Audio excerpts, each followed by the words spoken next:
అందరికీ నమస్కారం. నేను మీ Sangeetha. Welcome to mom Geeta steps. ఈరోజు కూడా ఒక మంచి ఇంట్రెస్టింగ్ టాపిక్తో మీ ముందుకు వచ్చేసాను. ఈరోజు మనం ఏం చూడబోతున్నామంటే, గర్భవతులు మీకు గుండెల్లో మంటగా ఉంటుందా, ఏం తిన్నా డైజెస్ట్ అవ్వడం లేదా, ఇలా మీకు కడుపులో గొంతులు ఇలా మంటగా ఉండడానికి కారణాలు ఏంటి, ఏం చేస్తే మీకు త్వరగా ఈ యొక్క ప్రాబ్లం అనేది రిలీఫ్ అవుతుందో వివరంగా ఇప్పుడు తెలుసుకుందామా? అంతకంటే ముందు ఒకవేళ మీరు కనుక మన ఛానల్ మొదటిసారి చూస్తూ ఉంటే తప్పకుండా మామ్ గీతా స్టెప్స్ని సబ్స్క్రైబ్ చేసుకోండి. సో ఇంకెందుకు ఆలస్యం, లెట్స్ స్టార్ట్ అవర్ వీడియో. కడుపులోని చిన్నారి పెరుగుతున్న కొద్దీ మన కడుపు కూడా బాగా పెరుగుతుంది. యూట్రస్ గ్రోత్ అవ్వడం అనేది మన యొక్క కడుపు మీద ప్రెషర్ని చూపిస్తుంది. సో దీనివల్ల ఏమవుతుందంటే, ఆ యొక్క పేగు భాగాలన్నీ కూడా ఒత్తిడికి గురయ్యి మనకు యాసిడ్ రిఫ్లెక్స్ అంటే హీట్ బర్న్, గుండెల్లో మంట, ఛాతీలో మంట అనేది ఏర్పడుతుంది.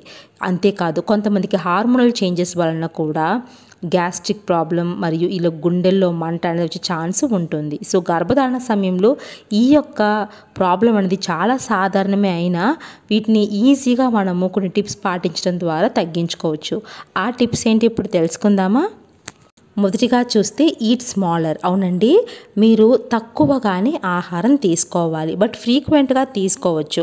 అంటే ఒకేసారి ఎక్కువ ఆహారాన్ని తీసుకుంటే మీకు డైజెస్టివ్ ప్రాబ్లమ్స్ రావచ్చు. అందుకే కొంచెం కొంచెంగా స్మాలర్ మీల్స్ అనేవి తీసుకోండి. మీరు కొంచెం కొంచెం గ్యాప్ ఇచ్చుకుంటే 1 అవర్ 2 అవర్ గ్యాప్ ఇచ్చి తింటూ ఉన్నారంటే ఇలాంటి ప్రాబ్లం అనేది ఉండదు. ఇక రెండవదిగా చూస్తే ట్రిగ్గర్ ఫుడ్స్ని అవాయిడ్ చేయండి.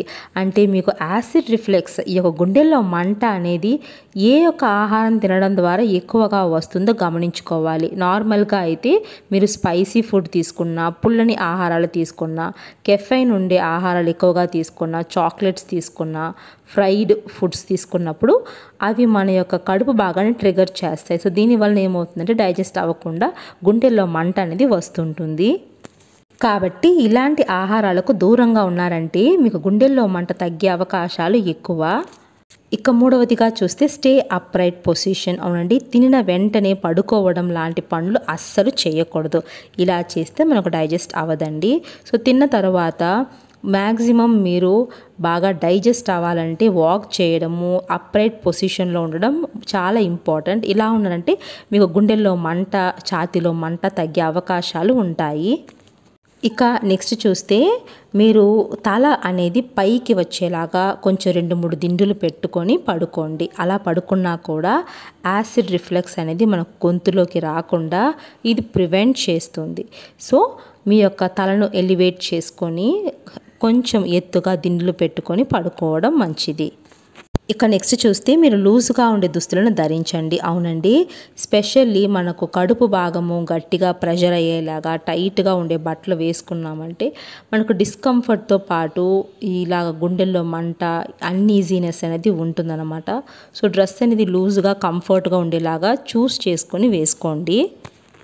ఇక నెక్స్ట్ చూస్తే ఎక్కువ నీటిని తీసుకోండి. అవునండి, మీరు రాత్రుల్లో నీటిని అవాయిడ్ చేసినా కూడా ఉదయం మొత్తం మీద కూడా ఎక్కువగా నీటిని తీసుకోవడం ద్వారా ఇది మీ ఆరోగ్యాన్ని పెంచుతుంది. ఇలాంటి acid reflex problems, gastric problems అనేవి రాకుండా కాపాడుతుంది. ఫ్రెండ్స్, గుండెల్లో మంట అనేది ఎప్పుడూ కూడా సాధారణము అయ్యుండకపోవచ్చు. కొన్నిసార్లు ఇది సాధారణమే అయినా మీకు గనక ఇతర తరహా లక్షణాలు ఏవైనా కనిపిస్తూ ఈ విధంగా మీకు ఛాతీలో మంట, గొంతులో మంట వస్తూ ఉంటే డాక్టర్ని తప్పకుండా కలవండి.